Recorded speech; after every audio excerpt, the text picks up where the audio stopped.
The Special Investigating Unit, in partnership with Corruption Watch, the Health Funders Association, the Daily Maverick and the Bhekisisa Centre for Health Journalism are uniting as the Health Sector Anti-Corruption Forum. Now, the event aims at creating public awareness and improve public education on issues relating to corruption within the public and private health sectors.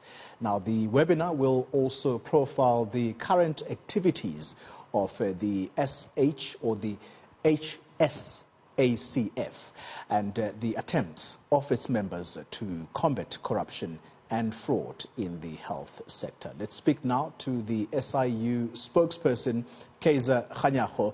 Mr. Centre, thank you very much for your time. Talk to us more about this webinar and the importance it raises around corruption issues. What exactly is the key driving message that you want to put out there? Thank you very much, Goli, and to the viewers at home, and welcome to the new channel. The health professions, the forum, the Health Anti-Corruption Forum, is purely done to, one, raise awareness, but also to tackle the issues that are in the health sector, especially the issues that deals with corruption.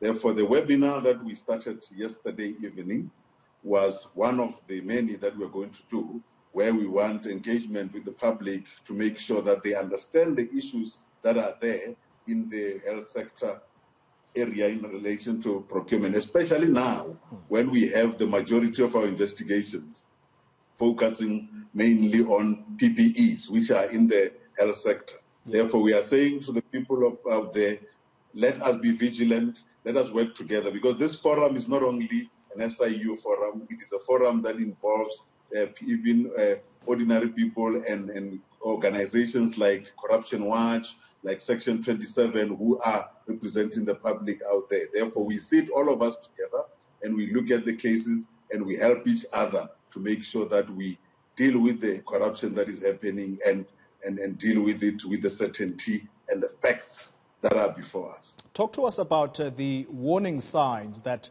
members of the public ought to look out for, and also importantly, where do they report when they identify issues of possible corruption? Yes, we have created this forum, and the people can report at the SIU, and we have got an email that is siu@whistleblowing.org.za, so that they are able to report, or they can send to info@siu.org.za, because those are the platforms that we have where they can make sure that they report. What are the signs? The signs are very clear. In some of the instances, it's even things that we do not even take for seriously. Do we, for example, know whether the doctor that we go to is the right doctor? Because we have got, for example, cases where we are dealing with, where we are having bogus doctors that are practicing in our practices out there, and people go to these doctors under the impression that these people are registered, and now that is a danger to their lives. There are instances where people are buying medication over the counter, sometimes in supermarkets, and that kind of medication is not even registered, and you are not going to have records in a case where something happens to you. Therefore, those are some of the things that you need to be careful about. Go to the doctors that are registered in the centers that are registered. Make sure that you don't buy a medication from people that are not registered as pharmacies, because those are the issues that we find. But also, there are other kind of issues that are happening in the health sector. For an example, we have got doctors that are conniving with the lawyers to make sure that they make medical claims to government departments, and then the lawyers, together with the people in the state attorney's office, connive in making sure that those matters are settled and they share the money. And those are some of the things that we find when we do our health sector forum and we understand the issues that are there. And the other one is the issue of medical aid.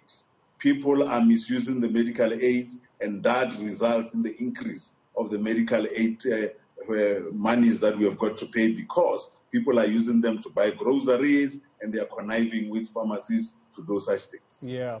Let me ask you to turn your attention now to the infamous asbestos case. And reports at the weekend quoted the man who heads the SIU, that's Andy Motibi. And he was quoted in the Sunday Times as saying that the SIU will now prioritize action against the current and former officials of the Free State Human Settlements Department.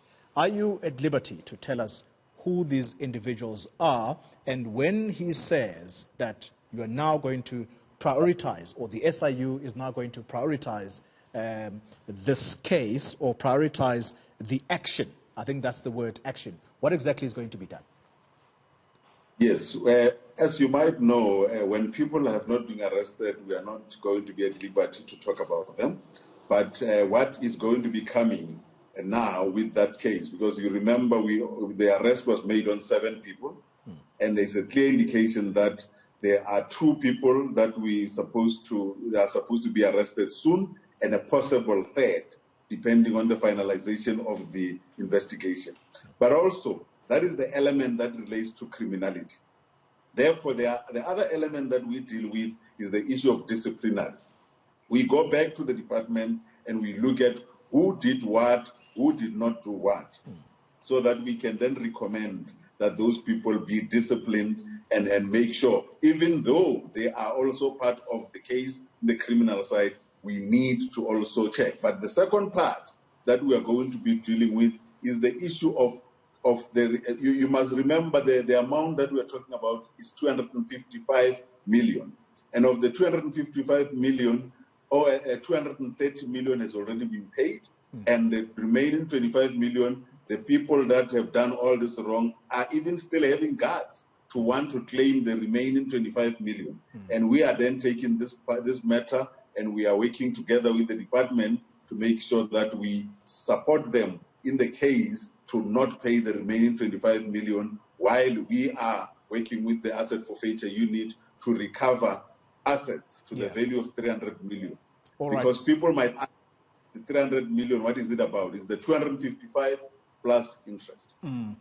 Just finally and very briefly, Mr. Kganyago, the person that wants to claim this remaining 25 million, I will name him because he's already appeared in court. That's Edwin Sodi, who is a business person that has been among the high-profile arrests. But there are those, Mr. Kganyago, who have benefited financially from this particular case. And the reports about them were, again, in the weekend papers. There were names there. Nomvula Mokonyane was among those who were mentioned.